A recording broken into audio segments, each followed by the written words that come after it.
Hello and welcome to a new edition of Africa Today, where we get you the latest news and events taking place on the African scene. And we start off with the major top stories and reports. China's President Xi Jinping said Cairo's role in the Middle East and Africa is pivotal. This came as a batch of 300,000 Chinese vaccine doses arrived in Egypt as a gift from China. We have more details in the following report. Chinese President Xi Jinping, in a phone call on Monday, affirmed that his country recognizes the pivotal importance of Cairo in the Middle East and Africa, as well as the remarkable developmental and economic improvement the country is witnessing, as he said. He also affirmed his country's willingness to fulfill Egypt's needs for coronavirus vaccines, as well as transfer its expertise in containing the pandemic. The Chinese president reiterated that the cooperation between the two sides in the field of combating the deadly virus reflects their close bilateral relations. Xi expressed his country's interest also in strengthening cooperation between the two sides to contain the coronavirus. For his part, el-Sisi expressed his appreciation for China's decision to grant coronavirus vaccines to Egypt, stressing hope to strengthen cooperation and coordination between healthcare providers. Egyptian officials say Egypt depends on the Chinese Sinopharm vaccine alongside the British-Swedish Oxford-AstraZeneca vaccine in its vaccination campaign, which started in late January for medical workers at quarantine hospitals. Egypt officially received the first batch of 50,000 doses for the Sinopharm vaccine in December. Another batch of 300,000 doses arrived in Cairo on Tuesday. During the call, el-Sisi added that he is keen to develop cooperation between the two sides, particularly in attracting Chinese investment, transferring Chinese technology and expertise, and cooperating within the framework of the Belt and Road Initiative (BRI) in order to achieve the two sides' common interests in progress and development. The BRI is a multi-billion-dollar Chinese infrastructure development program that includes projects in countries around the world with the aim of improving road and maritime connectivity. He also congratulated the Chinese president on the Chinese New Year celebrations. The Chinese president affirmed his country's continuous keenness to promote close partnership with the Egyptians in all fields in a manner that meets the aspirations of the two sides. Welcome back, and still with our special reports. Experts say Egypt's exports to Africa is to double due to the activation of the African Continental Free Trade Agreement. Egypt was one of the first to ratify the agreement in April 2019, becoming one of the 36 African countries out of the 55 to do so. More details. Countries estimated to be worth $4.7 billion are projected to double over the coming 4 years in the event that all the African Continental Free Trade Agreement's AFCFTA stages are fully rolled out. The statement was made by the Minister Plenipotentiary and alternate Chief Negotiator to AFCFTA, Fadel Yaqub. Yaqub made his comments during a discussion panel held on Monday, virtually and organized by the Afro Media Initiative. Yaqub added that Cairo was among the first African countries to outline all its obligations to the agreement to the African Union Secretary. Cairo was also one of the first to ratify the agreement in April 2019, becoming one of the 36 African capitals out of 55 to do so. However, Yaqub said that the AFCFTA faces a number of challenges, especially that total African trade represents only 3% of global trade, while trade within Africa only accounts for 8% of total African trade with external markets. He said the World Bank estimated the total revenues that the continent is expected to gain from applying the agreement to reach $450 billion, while Africa's exports are expected to grow to $560 billion annually. Welcome back. The Ministry of Foreign Affairs in Ethiopia said the country does not wish to enter into a conflict with Sudan. It said Sudan would pull back from borders before talks between the countries are planned. More details.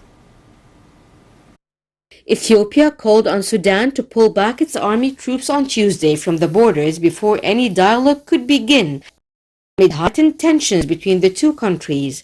The Ethiopian Ministry of Foreign Affairs spokesperson Dina Mufti said in his weekly press conference that Ethiopia does not wish to enter into a conflict with Sudan. He said, quote, "Our position on the border crisis with Sudan is clear and has not changed," stating that Sudanese army must return to its former position prior to November 2020 to begin dialogue. The spokesperson reiterated accusations of a third-party involvement in the crisis. He said what he termed Sudan's exploitation of Ethiopia's preoccupation with the law enforcement process in Tigray and its violation of borders confirms the involvement of a third party pushing the military component in Sudan to enter into conflict with Ethiopia to implement its own agenda. An armed conflict erupted on November 4, 2020 in the Tigray region of Ethiopia between the Tigray regional government and the Ethiopian National Defense Forces. It has led thousands of Ethiopians to take refuge in Sudan.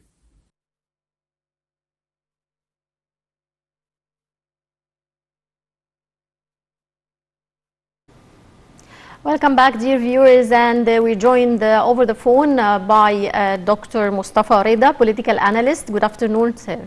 Good afternoon to you. Well, sir, how do you weigh the level of ties between Cairo and Beijing so far? Certainly, let us go back a bit. Long time ago, the relations had been quite strong since probably more than 50 years ago. And we should remember that Egypt is the first country that recognized China and caused the problem with the West. Certainly, a lot of commercial and economic ties are taking place between China and Egypt, and it's been evidenced in the industry sector, where we had a Nasr company making a joint venture with a big Chinese company to manufacture cars. Yes. Certainly, a lot of tourists also come to Egypt in order to enjoy the weather and all that. So right. Certainly there are a lot of ties, you see, in various domains. Right. Well, the Chinese President Xi Jinping praised Cairo's role in the Middle East and Africa. How would you read this statement, sir? Well, certainly this is important, very, very important, because as you know, that China is considered a superpower and could be a support to Egypt in a lot of its issues. We have a lot of problems here. We have the Ethiopian barrage, which causes a lot of problems. We have the Mediterranean cause about petroleum, you know, the dispute between countries there. So really it's very, very important that China to be recognized as a superpower. Mm-hmm. Right. Well, President Sisi, during the phone call with the Chinese president, said Egypt is keen to develop a cooperation between the two countries, particularly in attracting Chinese investment and transferring Chinese technology and expertise. How do you weigh the importance of this? Very, very, very important, see, because China now became a superpower. And as you mentioned now, I gave an example in the car industry that the Minister of Public Works is going to renovate the Nasr company and they actually entered an agreement to manufacture electric cars. You see, cars which roll with electricity, not the petrol power. So this is one of very, very important issues. Certainly, they have a competitive edge in the petroleum sector. You see, China has been since 20 years ago an active member in Sudan, discovering a lot of oil, you see, in the south of Sudan. So certainly in the field of exploration also, which was probably monopolized by Western companies, certainly we can benefit from the Chinese expertise in this respect as well. Right. Well, also with regards to the Road and Belt Initiative, President Sisi said cooperating within the framework of the Belt and Road Initiative in order to achieve the two countries' common interests in progress and development. How would the Belt and Road Initiative change the economic way of the world? This is a very important issue also, you see, because the state gives an important momentum to this domain that you just mentioned now. And certainly China has a lot of expertise in this respect, so and we could benefit from that.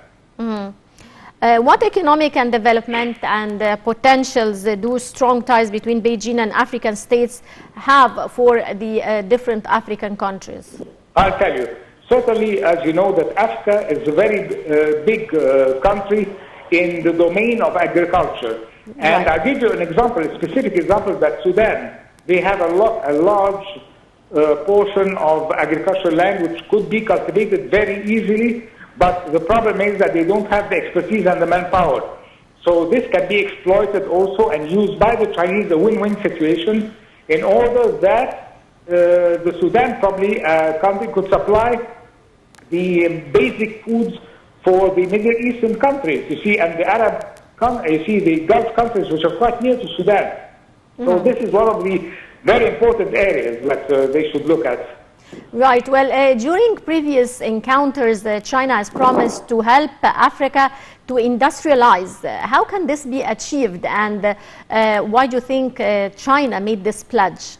The most important thing certainly will be developing of the human resources, the proper human resources.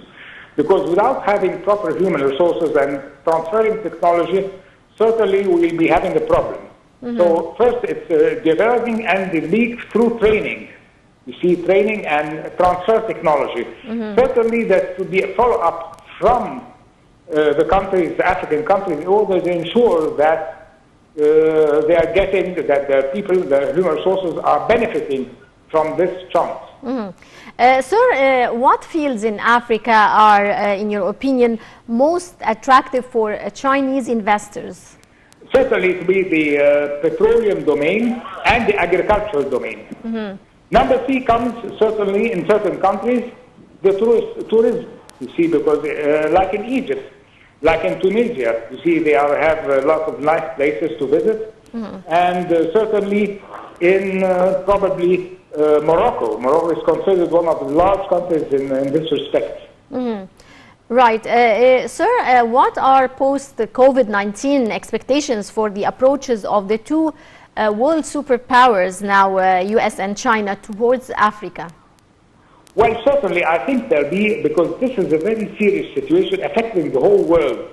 And if there not be cooperation between all the countries, you see, in order to combat this disease, there'll be a great trouble. I think there'll be certain agreements and assistance provided in the medicine, the proper medicine, and providing the medical assistance to countries, specifically the countries which are poor and cannot afford certainly buying or getting this technology.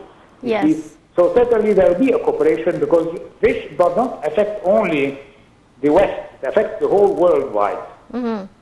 Dr. Reda, in your opinion, what are the most important obstacles hindering investment in Africa? Certainly the banking regulations, certainly bureaucracy, governmental bureaucracy, a lack of human resources, and lack of the rule of law. You see, again, you see in the West, if you have a dispute, it's finalized in 2 or 3 months. Unfortunately, in Egypt here, and probably the President has given us stress that we have to revamp our legal system in order that the cases not stay for 10 or 15 years in the courts. See, this is not acceptable. I'm talking about Egypt. Certainly other countries, African countries, I'm not aware of specific countries, but certain countries, I'm sure they have these problems, and the rule of the law is very, very important. Right. Well, sir, the African Free Trade Agreement, how far will this agreement help in removing obstacles between African countries with regards to inter-African trade? And you're right, but the point is that we have to have a steering committee to follow up the implementation and all that, you see. And the most important is elevating obstacles. You see, certainly when you're going to start a project, you're going to meet a lot of obstacles. In the steering committee, they're going to take action and eliminate any obstacles that meet the investors. What are the most important obstacles in this regard? I mean, is it transportation between African countries? Number 1. Number 2 would be the human resources. And as I mentioned you, the law, certainly if you are entering into a dispute there, it should take a short time of span. It shouldn't take a long time. This is very, very important. And in your opinion, sir, what are the most important challenges facing the African continent now? Certainly in the development and the upgrading of the human resources, and certainly again is that they should take matters seriously. You see, because unless they're going to not have a strong momentum, they'll not be able to meet the world challenges. You see, competition and certainly product development and transfer technology. Because if these in any country, I'm talking, if they find difficulties, they'll be going elsewhere. You see, the investor, his main objective is to develop his skills, you see, and his capital. So if you find difficulties, you're going to go elsewhere. Very simple. Yes, well, I would like to thank you very much, Dr. Mustafa Reda, our political analyst. Many thanks for your insight. And dear viewers, that wraps up this edition of Africa Today. Many thanks for watching, and stay tuned for more coming up here on Nile TV International.